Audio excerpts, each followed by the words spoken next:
उस मैसेज को पढ़ने के बाद भर बरसात में भी उसका चेहरा सूरज की तरह खिल उठा था। लकी ने इस मैसेज को पढ़कर खत्म किया ही था कि उसके फोन पर बारिश की बूंदें जमा होने लगी थीं।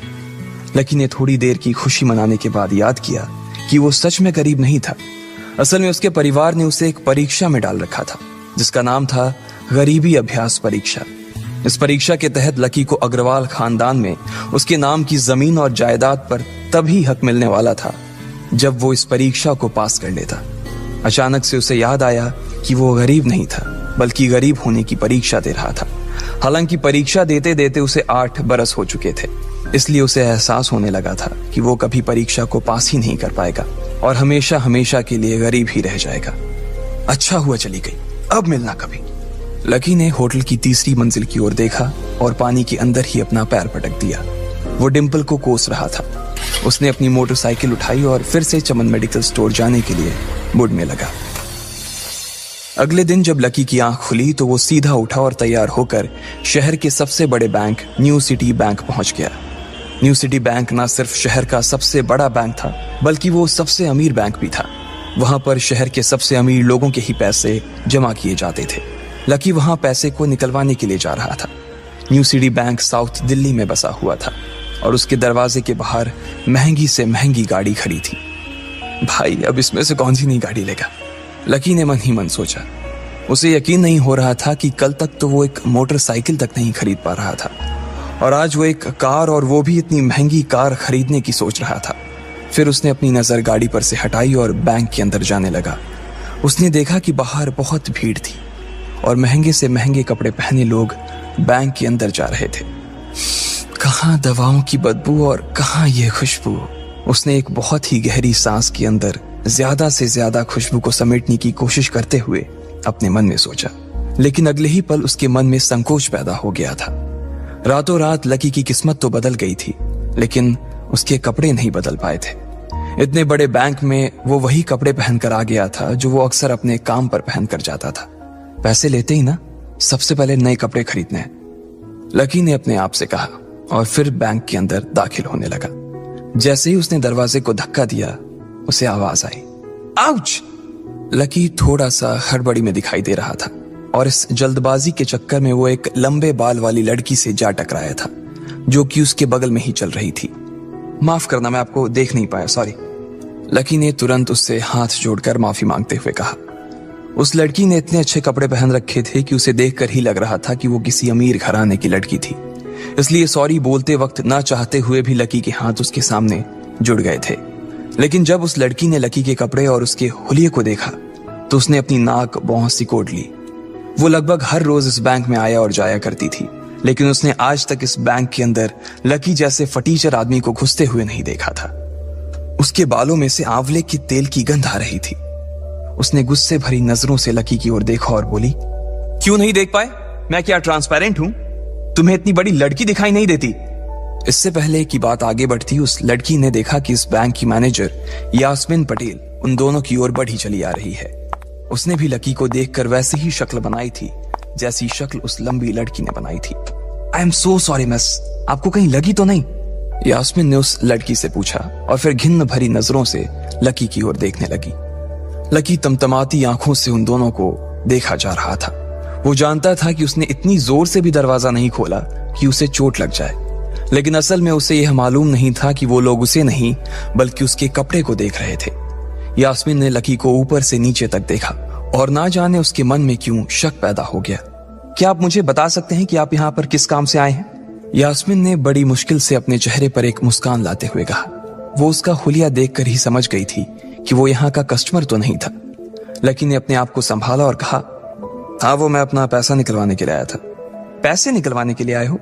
यास्मीन ने लकी की बात को ही दोहराते हुए कहा। वैसे तो वो लकी की बात पर जोर से हंसना चाहती थी, लेकिन उसने अपने आप को थोड़ा सा काबू में कर लिया था। लकी की बात सुनकर उसे लग रहा था कि वो कोई पागल था जो यहाँ जबरदस्ती घुसा चला आ रहा था। हाँ, तो क्या आपके पास कार्ड है? यास्मीन ने उससे आगे पूछा। न्यू सिटी बैंक का कार्ड हासिल करना एक बहुत ही मुश्किल भरा काम था। अगर किसी को भी उस बैंक का कार्ड लेना था तो सबसे पहले उस आदमी को अपने खाते में कम से कम 5 लाख रुपए जमा करवा कर रखने पड़ते थे, तब जाकर उसे कहीं कार्ड मिलता था। लेकिन लकी तो पहली बार ही यहाँ आ रहा था, इसलिए उसके पास कार्ड होने की कोई संभावना ही नहीं थी। लकी जब यास्मीन के सवाल का जवाब नहीं दे पाया तो यास्मीन ने फिर उससे पूछा, मैं पूछ रही हूं कि आपके पास कार्ड है? वो समझ गई थी कि लकी पागल ही था जो कहीं से भागकर सीधा उनके बैंक में आ गया था। कार्ड नहीं मेरे पास। लकी ने उसके सवाल का जवाब दिया और वो फिर इधर उधर देखने लगा। जैसे ही उस लंबे बालों वाली लड़की ने लकी का जवाब सुना तो वो खिलखिलाकर हंस पड़ी। यास्मीन को तो सिर्फ लग रहा था कि वो पागल है, लेकिन वो लड़की तो अपने मन में मान चुकी थी कि यह लड़का कोई पागल ही है जो कहीं झोपड़ पट्टी से यहाँ आ गया है। इससे पहले कि आगे कोई कुछ कह पाता, उस लंबे बालों वाली लड़की के पिता वहां आ गए और बोले, चलो बेटी। उनके हाथों में कुछ कागजात थे। लकी ने देखा कि उन्होंने महंगा सा सूट पहन रखा था। उस लड़की ने यास्मीन के दोनों हाथों को पकड़ा और बोली, यास्मीन देखो, अगर इस तरह के सड़क छाप लोग तुम्हारे बैंक में ऐसे ही घुसते चले आए ना और बाकी कस्टमर्स को परेशान करने लगे तो तुम्हारे बैंक की इमेज और उसके शेयर्स दोनों को काफी नुकसान होगा। एक मैनेजर होने के नाते तुम्हें इन सब चीजों का ध्यान रखना चाहिए। मुझे उम्मीद है कि आगे मेरे साथ ऐसा कुछ नहीं होगा। उस लड़की ने कहा और अपने पिता के साथ बैंक के बाहर चली गई। अपना ध्यान रखना कोयल मैडम, मैनेजर ने उसकी गाड़ी तक छोड़ने के लिए आते हुए कहा। आज तो वो बाल बाल बच गई थी। कोयल और उसके पिता इस बैंक के सबसे पुराने और सबसे वफादार कस्टमर्स थे। अगर आज यास्मीन उन्हें नाराज कर देती और वो उसके बैंक से अपना खाता बंद करवा देते तो शायद यास्मीन की नौकरी तक जा सकती थी। और यह सब हो रहा था उस पागल लकी की वजह से। इसे जल्द से जल्द यहां से भगाना पड़ेगा, यास्मीन ने अपने आप से कहा और फिर बैंक के अंदर आने लगी।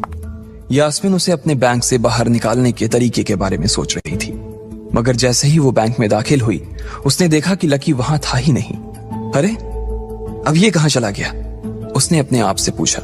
वो इधर उधर देखने लगी, लेकिन लकी वहां भी नहीं था। यास्मीन को अच्छे से पता था कि वो उसके सामने तो बाहर नहीं निकला था। इसका मतलब था कि वो बैंक के अंदर ही था, लेकिन यास्मीन उसे ढूंढ नहीं पा रही थी।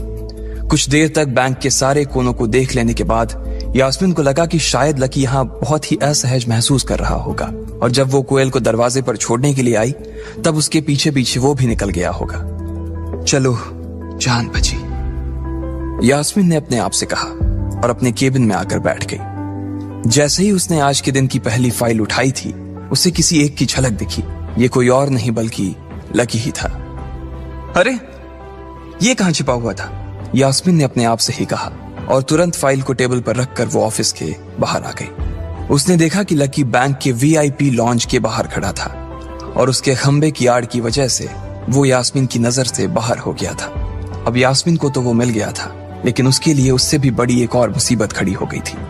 लकी जिस कमरे के बाहर अभी खड़ा था उस कमरे के अंदर शहर के सभी रईस लोगों का उठना बैठना था। बैंक के सिलसिले में या फिर किसी दूसरे काम के सिलसिले में वो सभी लोग यहीं आकर बात किया करते थे। उस कमरे के अंदर जो लोग बैठे थे उन सबके करोड़ों रुपए इस बैंक के खाते में जमा थे। अब अगर ऐसे में लकी वहां घुस जाता तो सब लोग मिलकर यास्मीन की गर्दन पर चढ़ जाते। रुको, जहां हो वहीं खड़े रहो, यास्मीन जोर से और साथ ही गुस्से से चिल्लाई। बाकी के लोग जो वहां खड़े थे वो यास्मीन की ये चीख सुनकर डर गए थे। कुछ लोगों को उसकी इतनी जोर से आवाज करने की वजह से गुस्सा भी आ गया था और यास्मीन सबसे मुस्कुराते हुए माफी मांगकर आगे बढ़ती जा रही थी। वो लकी को किसी भी तरह से उस कमरे में जाने से रोकना चाहती थी, लेकिन उससे पहले ही वो उस कमरे के अंदर दाखिल हो चुका था। अरे यार, ये आदमी है या गधा? यास्मीन ने अपना ही सिर पीटते हुए कहा और वो भी उस कमरे के दरवाजे की ओर बढ़ने लगी। उसने उस कमरे का दरवाजा खोलने की कोशिश की, लेकिन वो अंदर से लॉक हो गया था। बाप रे, ये कैसा आदमी है? बिना परमिशन के अंदर घुसा तो घुसा, लेकिन दरवाजा भी अंदर से बंद कर लिया। अब यास्मीन की सांसें फूलती जा रही थी। उसे बहुत डर लग रहा था। उसका जी यह सोचकर घबराए जा रहा था कि ना जाने अंदर लकी और उस रिलेशन मैनेजर के बीच क्या हो रहा होगा। इधर जैसे ही लकी कमरे में दाखिल हुआ, वहां का कस्टमर रिलेशन मैनेजर जो कि सोफे पर फैला हुआ था, वो उसे देखते ही अचानक सीधा बैठ गया। हेलो सर, कैसे हैं आप? उसके मुंह से बिना लकी को देखते हुए ये शब्द निकले। उसे याद था कि इस कमरे में कुछ खास लोग ही आते थे और जो भी आते थे यास्मीन उनके आने की खबर उसे पहले ही दे देती थी। लेकिन इस वक्त जो आदमी उसके सामने खड़ा था उसे देखते ही वो अपनी जगह पर जम गया था। ना तो वो कहीं से भी वीआईपी लग रहा था और ना ही वो उसका कोई रिश्तेदार था। कौन हो भाई तुम? क्या चाहिए तुम्हें? उस मैनेजर ने 20 साल के जवान लड़के को देखते हुए कहा, मैं यहां अपना पैसा लेने आया हूं। लकी ने सीधे मुद्दे की बात को मैनेजर के सामने रखते हुए कहा, तुम्हारे पास हमारा सुप्रीम कार्ड है? मैनेजर ने उससे ऊपर से नीचे तक देखा और पूछा, नहीं नहीं, मेरे पास कोई कार्ड नहीं है। लकी ने कहा, तो फिर हम तुम्हें कोई पैसा नहीं दे सकते। चलो अभी दरवाजा खोलो और सीधा बाहर निकलो। मैनेजर ने कहा और सोफे पर से उठ गया। नहीं, मैं अपना पैसा लिए बिना नहीं जाऊंगा यहां से। लकी भी जिद पर अड़ गया। अरे बोला ना, बिना कार्ड वाले को पैसा नहीं मिलता है, और वो भी पैसा होगा तब तो मिलेगा ना। मैनेजर ने उसके करीब आते हुए कहा, अरे पैसा है तभी तो निकालने आया हूं सर। लकी ने कहा, देख फालतू की बहस मत कर सुबह सुबह, वरना मैं सिक्योरिटी को बुला लूंगा तो वो लोग मार मार कर बाहर निकालेंगे तुझे। लकी यह सुनकर घबरा गया था। मैनेजर के चेहरे का गुस्सा उसे साफ नजर आ रहा था, लेकिन ऐसा भी नहीं था कि वो झूठ बोल रहा था। भले ही उसके पास कार्ड नहीं था, लेकिन इसका मतलब ये नहीं था कि वो अग्रवाल खानदान का लड़का नहीं था। जैसे जैसे मैनेजर उसकी ओर बढ़ता चला जा रहा था, लकी का डर भी बढ़ता जा रहा था। मैनेजर को लग रहा था कि वो कोई संकी था और वो उसे धक्का मारकर बाहर निकालने के लिए आगे बढ़ ही रहा था कि अचानक घबराए हुए लकी के दिमाग में एक आइडिया आया। फिंगरप्रिंट! उसने अपना अंगूठा कमरे में मौजूद उस मैनेजर के सामने उठाते हुए कहा। फिंगरप्रिंट? कौन सा फिंगरप्रिंट? मैनेजर ने चौंकते हुए पूछा। अरे अरे, आपने कहा ना कि आपको कार्ड चाहिए, पर मेरे पास कार्ड नहीं है, फिंगरप्रिंट है, और मुझे मालूम है कि आपके यहाँ फिंगरप्रिंट से भी पैसे निकलते हैं। यह कहते ही लकी ने एक राहत की सांस ली थी, लेकिन मैनेजर को यह समझ नहीं आ रहा था कि आखिर लकी को फिंगरप्रिंट की जानकारी मिली कैसे। तुम फिंगरप्रिंट यूज करना चाहते हो? मैनेजर ने लकी को घूरते हुए पूछा। लकी की शक्ल और उसका हुलिया मैनेजर के लिए उसकी बातों से मेल नहीं खा रहा था। हाँ, मैं फिंगरप्रिंट यूज करना चाहता हूं सर, लकी ने सीना चौड़ा करते हुए कहा। उसे इस तरह देख तो मैनेजर और भी कंफ्यूज हो गया था। मैनेजर ने सोचा कि उसे एक चांस देना चाहिए, इसलिए उसने लकी को फिंगरप्रिंट इस्तेमाल करने की इजाजत दे दी थी। वो अपनी टेबल के पास गया और उसके दराज में फिंगरप्रिंट वाली मशीन ढूंढने लगा। 2-3 ड्रॉर में झांकने के बाद आखिरकार उसे वो मशीन मिल गई थी। चुपचाप यहां पर अपना अंगूठा लगाओ, मैनेजर ने मशीन को आगे बढ़ाते हुए लकी से कहा। लकी ने अपनी फटी हुई पैंट के पिछले हिस्से में अपना अंगूठा पोंछा और फिर उस मशीन पर लगा दिया। 2 सेकंड बाद मशीन में से एक आवाज आने लगी। उसके अंदर एक लाल बत्ती चल रही थी और वो जोर जोर से बीप कर रही थी। देखा, तुम्हारा फिंगरप्रिंट मैच नहीं कर रहा है। मैंने पहले ही बोला था कि कोई खाता नहीं है इस बैंक में तुम्हारा। मैनेजर ने लकी को ऐसे देखा जैसे वो कोई बड़ा अपराधी था। मैनेजर उसकी पैंट की ओर देखने लगा। उसे लग रहा था कि लकी ने अपनी जेब में कोई हथियार छुपा रखा था और वो मैनेजर को बेवकूफ बना रहा था। इससे पहले कि लकी अपनी जेब से कोई बंदूक या बम निकालता, मैनेजर ने अपना फोन निकाला और पुलिस का नंबर लगाने लगा। लकी ने उसकी स्क्रीन पर देख लिया था कि वो 100 नंबर पर फोन लगा रहा था। लकी बुरी तरह से घबरा गया था। वो बहुत ही उत्साह और जोश में अंदर तक तो चला गया था, लेकिन उसे मालूम नहीं था कि वो इतनी बड़ी मुसीबत में फंसने वाला है। अब आगे क्या होने वाला था? क्या लकी उसे पुलिस को बुलाने से रोक पाता? कहीं उसे कोई फेक मैसेज तो नहीं आया था? लकी कैसे इन मुसीबत से बाहर निकलेगा? आपको क्या लगता है, क्या होंगे इन सभी सवालों के जवाब? कमेंट बॉक्स में कमेंट करके जरूर बताएं, और सभी सवालों के जवाब को जानने के लिए सुनते रहिए इंस्टा मिलीनियर सिर्फ पॉकेट FM पर।